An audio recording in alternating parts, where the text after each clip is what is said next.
Today, we're going to show you how to make carrot cake with cream cheese frosting.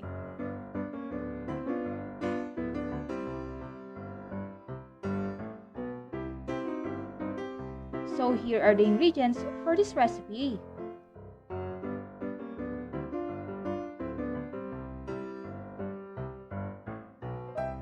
Tara, simulan na natin. Una, i-combine lang natin yung mga wet ingredients. Sa isang mixing bowl, paghaluin lang natin yung oil, eggs, white sugar, brown sugar at ang vanilla.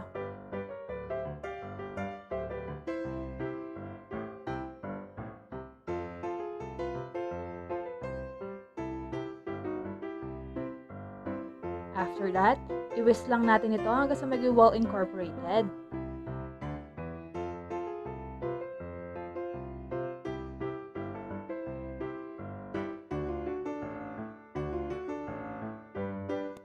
Kapag properly mixed na ang mga wet ingredients, mag-start na kayo mag-add ng dry ingredients. I-add nyo lang yung flour, baking powder, baking soda, at ang salt.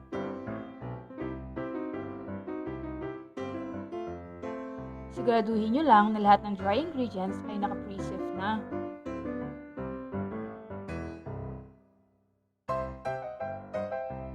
After that, i-add nyo na rin yung grated carrots.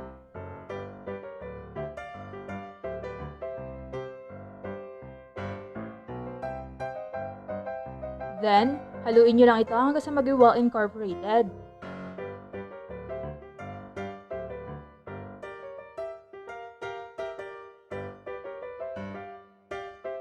At ayan, ready na yung batter natin. Pwede na tayong mag-bake. I-grease nyo lang ng kaunting oil yung baking pan natin.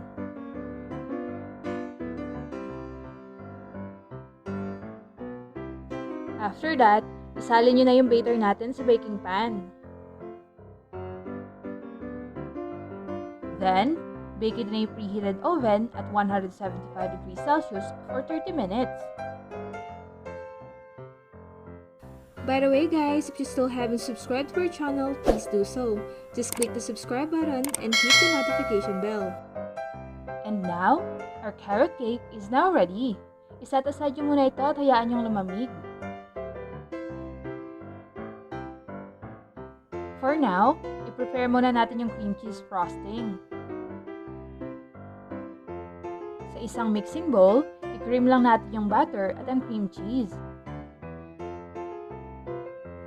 I-make sure nyo lang na nasa room temperature yung butter at cream cheese na gagamitin nyo para mas madali nyo itong ma-cream.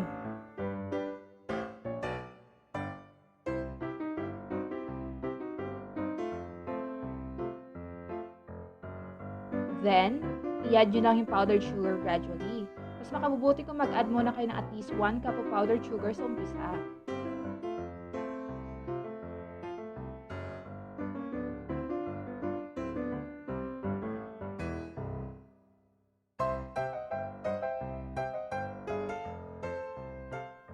Kapag nahalo nyo ng mabuti yung mixture, pwede nyo lang i-add yung natitira pang sugar.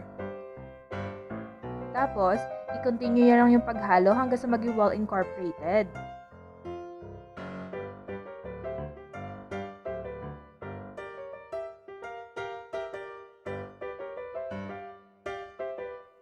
Lastly, i-add nyo lang yung orange juice at ang vanilla.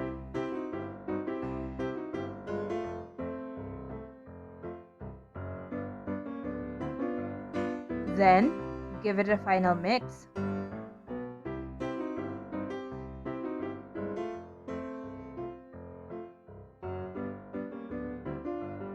At ngayon, pwede na tayong mag-start mag-frosting.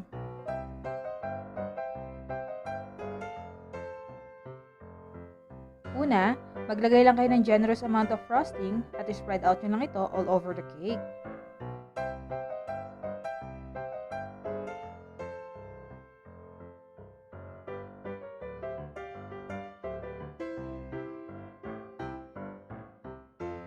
I-make sure nyo lang na all sides ay makover ng frosting natin.